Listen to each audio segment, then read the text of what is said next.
So welcome to part 2 of lecture 25. Where we left off before the break was this particular result right here. And what this result is saying is that there's a basis for a nilpotent operator that has a particularly nice form. Now, you may quibble about whether you think that's a nice form or not, but there is a basis that has this property. Now, I want to explain that this is a better basis, okay? And why is that? Well, notice that when we take our operator and we apply it to a basis element, right? So a basis element would look something like n raised to some power integer evaluated at one of these VIs. What you get just by the properties of operators is ni plus 1 Vj. And now this guy here, right, you can think of it as I'm taking this guy and I would bump it up, or maybe I would bump it up and I would get 0. So what we have here, let me explain this more carefully, is that n maps a basis element to another basis element, to another basis element, or it may be the case that the exponent suddenly pops into one of these exponents right here and we get 0 or 0. So this now has the property, this basis has the property that when we apply the operator, we send it to another basis element. Okay, and let me just add a little bit more detail about when you get 0. For example, if you're applying n to the value of nmi vi, you will get 0.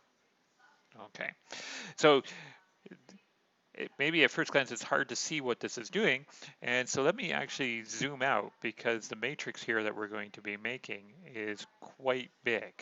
Okay, so let's zoom out and let's go to my next page, and I claim that this is actually the right basis, right? So with respect to this basis, let's look at the matrix associated to that operator. So here I've labeled the columns with the basis elements, and I've labeled the rows with the basis elements. Normally, we're getting used to this, but I thought for this particular problem, I'd just kind of explain again what happens, right? So remember how this works. How you find the matrix is you take a basis element and you plug it into n, and then you write that resulting thing in terms of the other basis elements. Now, this is the highest power that you're allowed. If I apply n to this power, I get n raised to the power of m plus 1, right? So this will give me, this gets sent to the 0 vector. So these guys all become zeros down here. Okay, where does this guy get sent under n? Right, well, according to this result, it gets sent to this basis element. So when I write out the matrix, I get 1, 0, and then these are all zeros here, and big chunks of zeros.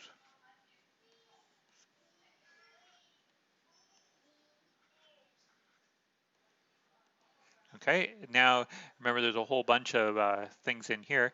NV1, right? Oh, I should maybe, well, here, let me put it in NV2 so that we can see, and sorry, that should be NV squared so you can see what happens.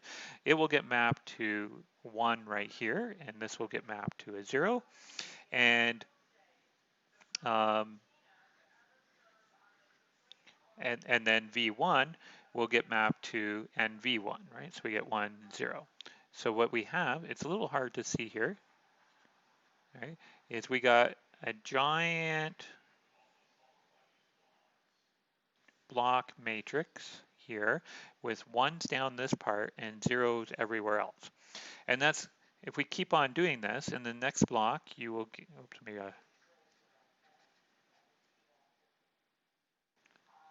you have 1, 0, 0, 0, and then 0, 0, 1.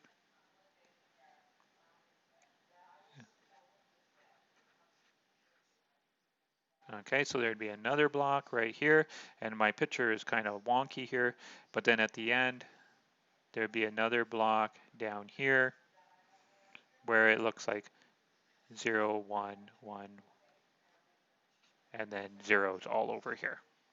Okay, so hopefully it's a little hard to draw this picture. There's a lot of space in here, but what you're seeing is you're getting big blocks you're getting big blocks of matrices where we have ones on the diagonal. So hopefully the picture helps here.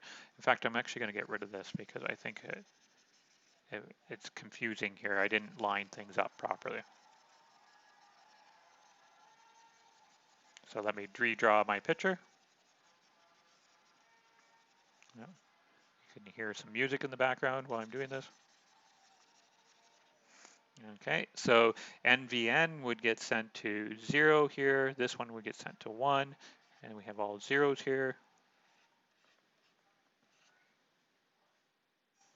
And sorry, something got a little wonky here. Let me fix this all up.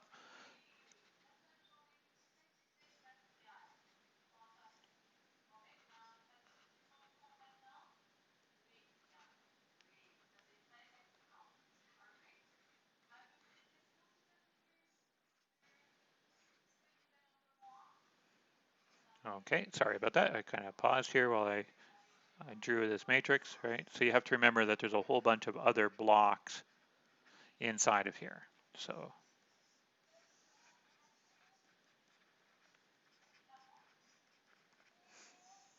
okay, so to summarize here is that this matrix here, this giant matrix, is made up of mj plus 1 times mj plus 1 blocks of matrices with all ones above the diagonal and zeros everywhere else. Okay, so this is one of the few times here, right, I needed to shrink out because, zoom out because this is a giant matrix, okay, or at least it's a little hard to draw, okay. So we'll pause here for a second, and then when we come back, I'll tell you about the Jordan basis.